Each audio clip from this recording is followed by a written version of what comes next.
All through the quiet backwaters of the North Bay, intrepid investigators pursue an elusive quarry.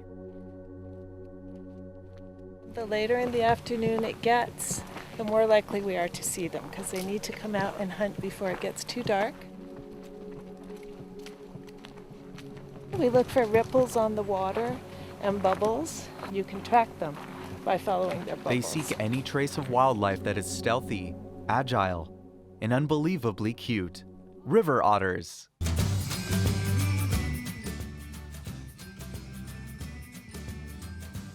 They are the River Otter Ecology Project.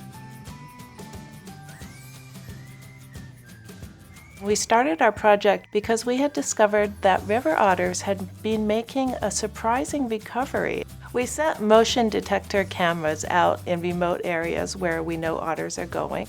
In the wild, when they're alone, when they don't know they're on camera, I see them play. Even full adults will play together and wrestle. We have lots of videos of an adult river otter with her 4 giant pups all playing together like crazy kids on the riverbank. They're very playful. They're very intelligent, very, very adaptable.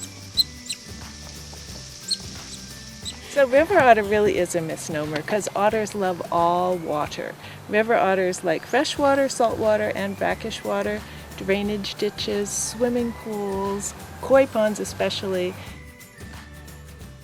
River otters had been extirpated from most of the Bay Area as of at least the 1950s or 60s, and that means that they were no longer there. And we're not quite sure why they were not there. We think it had something to do with materials in the waters, and we think it might have had something to do also with trapping for fur, which was banned in 1962 in California.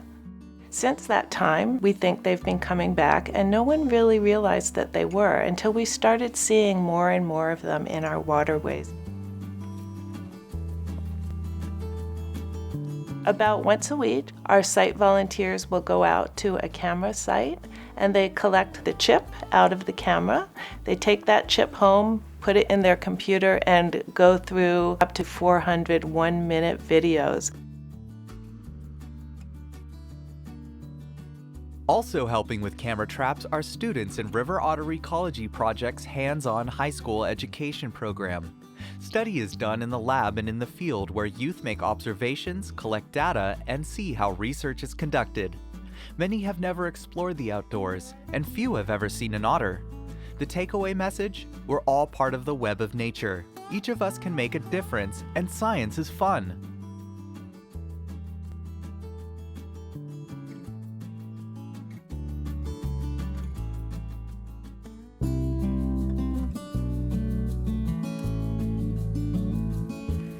Okay, I'm going to stay out of that because I can't tell if I'm going to end up in the lagoon.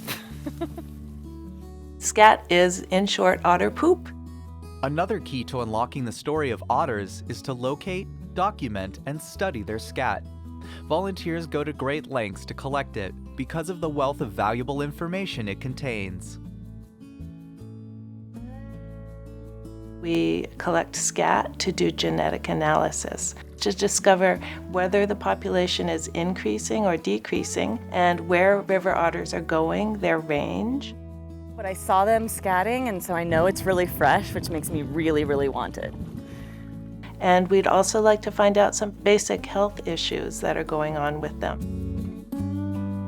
It's really important that we label all of the scat and all of the bags so we know when it was collected, the exact location, and there's a form that I fill out when I go home that will say exactly what numbered scat belongs to which location. So we get excited about really weird things.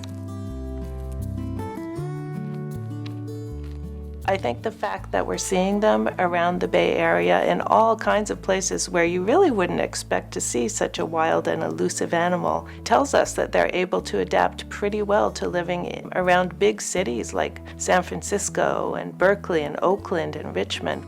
Over 8 years, 3,600 otter sightings have been submitted to the River Otter Ecology Project website, prompting the California Department of Fish and Wildlife to change its official map, adding 4,100 square miles to what was previously considered the River Otter's range, an astonishing conservation success story.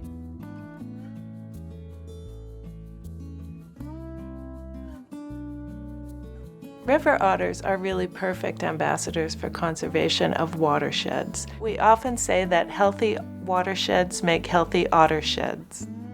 They require reasonably clean water and plenty of healthy fish in order to do well and be seen and thrive the way we're seeing them thrive. The fact that they're here gives us a good idea that something is actually going right in our watersheds. It's a message of hope for us.